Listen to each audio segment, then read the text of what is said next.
লাহিড়ী খুন করেনি। আপনি আমার মক্কেলের মুখে কথা বসাতে চাইছেন? ও আর কত ডিফেন্ড করবেন বলুন তো?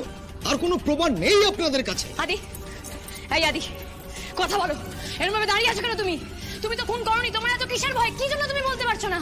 আরে বাবা, আমরা তো লড়াইটা করছি, তুমি যদি এভাবে চুপ করে থাকো আমরা হেরে যাবো। কথা বলো প্লিজ। আমি ভয় পাচ্ছি না, লজ্জা করছে। আমার বাবার কৃতকর্মের লজ্জা। আর সেই লজ্জার হাত থেকে আমার পরিবারকে বাঁচাতে গিয়ে দময়ন্তীর খুনের দায় আমার মাথায় এসে চেপেছে।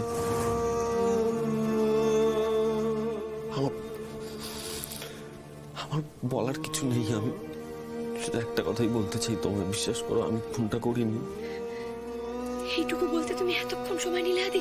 ভাষা হারিয়ে ফেলেছি। কিন্তু জানো আমার ফ্যামিলি আমার কাছে কতটা ইম্পর্টেন্ট। আর সেই ফ্যামিলিকে চোখের সামনে ভেসে যাচ্ছে। দেখো আমি তা ভাবতে পারছি না। আমার লজ্জায় মাথা কাটা যাচ্ছে। ভাষা হারিয়ে ফেলেছি। আমি বোবা হয়ে গেছি। আমি কি বলবো? আমার কিছু বলার নেই। আমি খুন করিনি। মাই লর্ড, আমি আরেকবার কাঠগড়ায় গিয়ে কিছু বলতে চাই। আপনি নেমে গেলেনই বা কেন? যাক, আসুন, বলুন।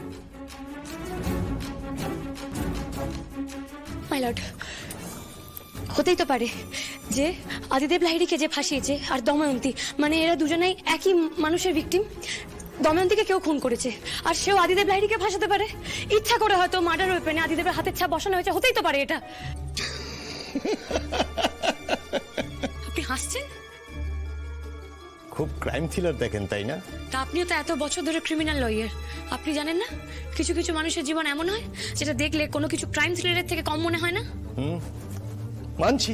আমিও আপনাকে বলতে চাই, আমি জীবনে অনেক ঘাত প্রতিঘাতের মধ্যে দিয়ে গেছি এবং আমি এখানে দাঁড়িয়ে এমন হাজারো একটা উদাহরণ দিতে পারি, এমন হাজারো একটা কথা বলতে পারি যেখান থেকে বোঝা যাবে যে একজন মানুষ আর একজন মানুষকে ফাঁসানোর জন্য ঠিক কত রকমের ফন্দি ফিকির আটতে পারে।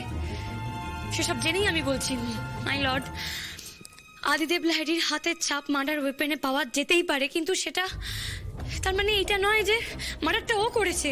হতেই পারে যে এই ছাপটা ইমপ্লান্ট।